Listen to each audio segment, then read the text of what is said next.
the next day after I finished filming the last vlog, and what a dynamic evening. I started with just pretty much open blue sky, and we just had these little passing rain showers come through, and there's a little bit of a rainbow back here, which is pretty cool. In fact, I could see the end of it, appeared to be, to my eye, just a couple hundred feet away in the woods. That was super cool. There's such interesting light over on Waterworks Hill and down in Missoula. I just took out my telephoto lens and am picking off little vignettes of light that are catching my eye. This soft late day light's just giving such nice shape to the hills. The trail up Waterworks Hill is my horizon line right now, so I can see people silhouetted against the backlit rain, which is pretty cool.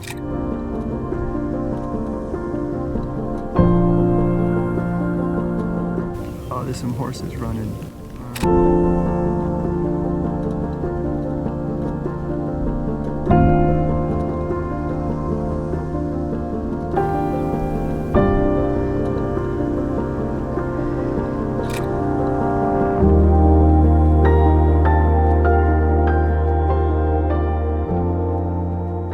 Not sure what to make this evening. Honestly, it might just be picking off some shots here and there with the telephoto lens. But I'm gonna keep looking around. It's starting to rain a little bit again. I think this is gonna pass. The one thing there's great potential for up here, and that I do love about photographing this particular patch of flowers, is that it's really good for late day backlit light.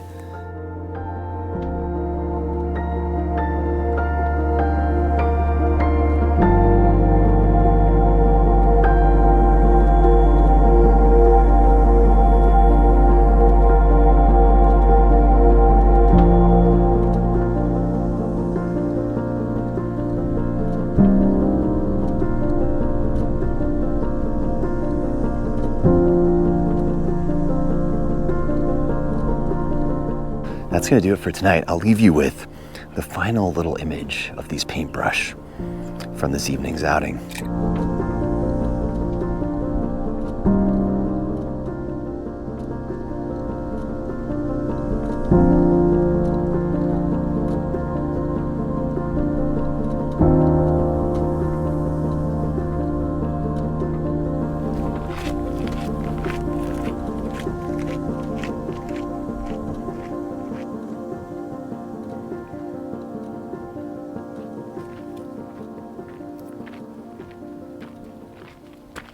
4 days ago when I was up here, I got an image of a paintbrush that I really liked. Close up, shallow focus, really painterly looking because of that shallow focus. I really liked it, and it reminded me that last year, maybe 2 years ago, I had an idea for an arrowleaf balsamroot image, and I had neglected to pursue that. So it reminded me of that. So I got out last night to take that image. The idea was, I'd seen it before and I just couldn't find the right scene. Was a big arrowleaf balsamroot leaf, which looked like arrows, with a silhouette of the actual balsamroot flower behind the leaf. The leaves themselves have such intricate veins in them, such cool details, and the flowers, of course, have such a distinctive shape that the silhouette works really well in any form. But I loved the idea of capturing that silhouette on the leaf, backlit. So I pursued that last night and just worked on it. After capturing that, I decided lupine was next. I wanted to find and make some sort of intimate lupine scene that reflects the personality and character of that flower, similar to the paintbrush and balsamroot shots that I got. So that's my goal and mission tonight. We'll see if it happens. I think I'm gonna actually work my way back to the van. We might get poured on here for a little bit, but I'm hoping that the light will come back just before sunset. Unlike the paintbrush and the balsamroot, I don't really have an idea yet. I'm assuming I'll figure it out when I get into a nice lupine patch and work some different composition. All these shots are working towards a bigger purpose of a show I'm doing in June and July of wildflowers. Most of them are broad landscape scenes because that's mostly what I shoot. But I thought it'd be really neat to include a triptych amongst those broad vista shots of the most iconic wildflowers of this area that people recognize and know super well from this area. So that's the mission, is to get those 3 shots. I got 2.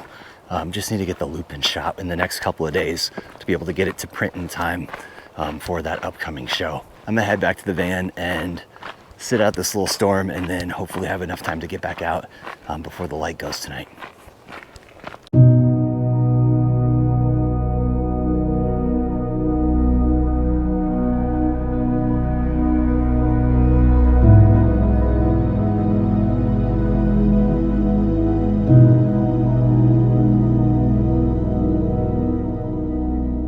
So the storm is moving north-northeast, and I think it's just gonna miss us. So I've been walking around scouting for a nice little patch of lupine. Found one I'm just playing around with right now. Now here's the challenge. With the paintbrush and arrowleaf balsamroot, I had really clear ideas for ways to try to capture the personality and feel of the flower. The paintbrush seemed really obvious to me because the petals look like little bristles of a paintbrush, and when they catch the light, they just glow this iridescent, otherworldly shade of crimson, and it's amazing. And so the idea of getting a painterly picture of paintbrush was pretty obvious. And with arrowleaf balsamroot, I mean, the leaves, here's some leaves right here, they're just super cool. They look like arrows, and when they are getting backlit, when they're getting side lit, they just glow and catch the light. And some of the leaves are so large. In fact, the one I photographed yesterday for the silhouetted flower was the leaf itself maybe like 10 inches long. It was massive. And so the idea for a silhouette behind that large leaf made a lot of sense because I'd seen it so many times walking close to sunset when the sun is low on the horizon and projecting the shadow, casting the shadow of the flowers into the leaves. I'd seen it so many times that it seems like an obvious move. Now, lupine, I'm not totally sure what to do. There's no clear idea for what a portrait of a lupine would look like, so I'm just experimenting. I'm just poking around at different angles and seeing what might work and taking a bunch of different shots and getting some inspiration maybe for some specific angles or types of shots that would work well. So that's what I'm doing. It's a nice little patch right here. In addition to having some of the prettiest flowers, lupine also have these awesome little leaves, this big star pattern of leaves that are pretty cool too, that I'd like to incorporate somehow. This is very experimental. I'm just gonna be tooling around, trying to capture a whole bunch of different angles and types of shots, and maybe get something tonight. Probably not. Most likely what will happen is take a bunch of shots, go home, look at them, and be like, oh, there's a direction to go that wasn't fully flushed out here in the field. So probably gonna require a couple of attempts to hone in this specific shot, but this is just the start of it.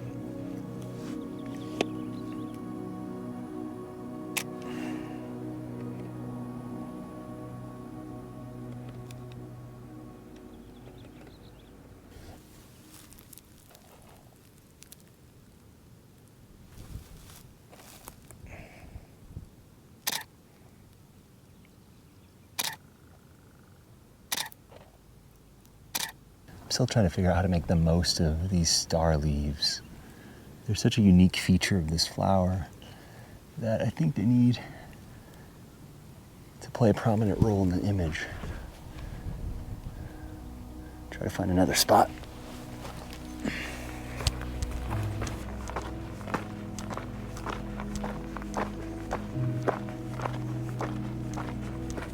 I've been teaching 3rd and 4th grade photography classes lately. I think about, and I've been sharing this with the students, and I think about this a lot with my own photography, is that taking photographs is not unlike any other sort of creative outlet where you have drafts. After a first draft in writing, you might start with big wholesale changes of changing the composition, of removing entire sentences, paragraphs to create a stronger narrative or story, adding new things if you need to, but it's usually a lot of removal of things. And then you get into the tweaks of the grammatical things to tweak and make sure everything flows in the language and punctuation is correct. Photography is no different in that way because you have revisions. You have a first draft idea of like, oh, this would be a cool photograph. Then you take it and you go, oh wow, I can make some more substantive changes to this. I could change my composition considerably, and maybe I need to get a little bit lower to exaggerate the foreground while maintaining the middle and background, or maybe I got too low and I lost the middle ground and I need to go back and try to get that shot with a full read and flow from front to back. changes like that. And then there's the more subtle, what might be equivalent to the grammatical changes of tweaks technically, of making sure the settings work, making sure your depth of field is where you want it to be, what you want to be sharp is sharp, the shutter speed is appropriate for the kind of movement or lack of movement you want to show. And you make those changes. And I've really tried to lean into that idea of drafts and revisions in photography, of taking an image, studying it and going, what could I improve about this? Sometimes you can't do anything differently. Sometimes the light was so spectacular or the conditions were so perfect, there's no way you can replicate it. But a lot of times there are opportunities, especially if you live in an area that you shoot regularly, there are opportunities to go back and revise the composition and try it again. And that's what this process is right now with this Lupine shot over the next couple of days. And what the process was a couple weeks ago with getting a shot of Mount Sentinel and a bunch of balsamroot, it was a process of going back day after day after day, refining the idea, waiting for the right light, and then it all coming together to get the shot. That's the way I'm trying to think more about photography. Sometimes I get really greedy and just want to go out and make the shots right away, but I'm trying to slow down and go, okay, this is a process by which I'm gathering information, making images, reviewing them, making changes, trying again, and getting closer to communicating what it is I want to about that particular scene and area. I'll be continuing that process here at the Lupine shot, reviewing the images from today, coming back tomorrow with a fresh perspective based on what I worked on today to try to get the shot that highlights the unique qualities of that flower. You get to the end of it and you get the thing you've been working hard at and refining and go, that's it. That's what I was trying to do all along. I couldn't have done it the first time I went out. I didn't have enough information about the shape, the light, how it catches the light. And as you continue to visit and take the photographs, you refine that and you understand it better to the point where finally you capture the thing you were meaning to all along. And you go, that's it. That's what I've been trying to communicate this whole time. That's a whole lot of fluff, but I really believe it. I've been sharing it with third and fourth graders to remind them that, like, this is a process. This is not a one and done. I take the picture and I never think about taking that type of picture again. It's you take the picture, you study it, you see what works, what doesn't, and you try to improve upon it the next time. All right, I've been rambling on for a little while, talking to this camera in the middle of this beautiful field. I'll leave you with the drafts of the Lupine shots from this evening, as well as an image here of this beautiful, beautiful scene in front of us.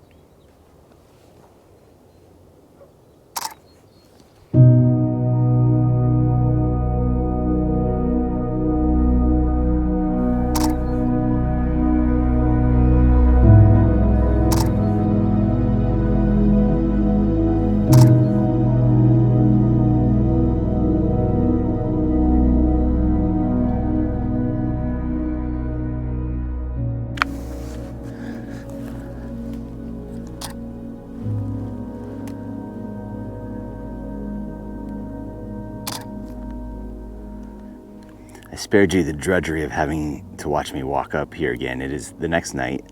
I'm in the same vicinity that I started last night's search for the Lupine. I reviewed the images from last night to see what those drafts look like. So I'm just gonna work this hillside and keep looking for patches of Lupine. I'm using a telephoto lens. Right now I'm at almost 400 millimeters. I'm really trying to compress the scene and bring that blurry background up nice and close, having it have the appearance and dominance of being a solid wall of purple. One of the cool things here too at this shot, there's like a wall, there's a wall of purple from the Lupine behind it, and then a wall of gold behind that from a bunch of balsam roots. So that's kind of neat. Let's see. There we go. Let's focus. I don't know. It's fine. It just doesn't have a wow factor yet. It just looks like another photo of a Lupine. So I'm gonna keep looking and keep experimenting here.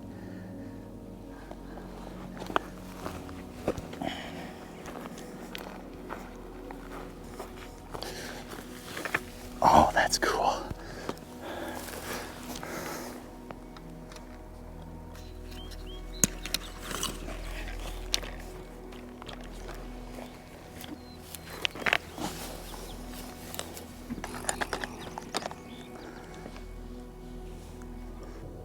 Oh, Oh, this is cool. I found a single balsamroot arching over a single lupine. They're both all by themselves. It is so cool. The challenge here technically is that the balsamroot and lupine are not on the same focal plane. The balsamroot's about, well, it's just a couple inches behind the lupine. So I'm gonna focus stack. So it'll just be 2 images to focus stack. Oh, that's awesome. Yep, yes. All right, I got it. Cool. This is a perfect example of just remaining open to whatever you find, because I came out here with a bit of an idea of what I wanted, which is a strange thing with photography sometimes. You see things and start to then imagine what it could be like to make a photograph in your mind, but what you're picturing doesn't necessarily exist in nature. And so you're beginning to contrive something that isn't real, I guess. Sometimes you find what you're looking for or what you're envisioning, like the arrowleaf balsamroot flower silhouetted in the leaf, for instance. That was something I'd seen many times wandering around sunset when the sun was low on the horizon, casting the shadow of the flower into the leaves. But then that was something that then I actively pursued to find that specific moment of that happening. I don't know. It's just great to find little moments like this and be reminded that this is it. Like, the joy often in landscape photography is being surprised by what you find visually, the relationship, the little moments like this, where you can isolate these 2 little flowers that found each other amidst the acres and acres and acres of wildflowers here. And here they are, just 2 flowers doing their flower thing, catching the light just right.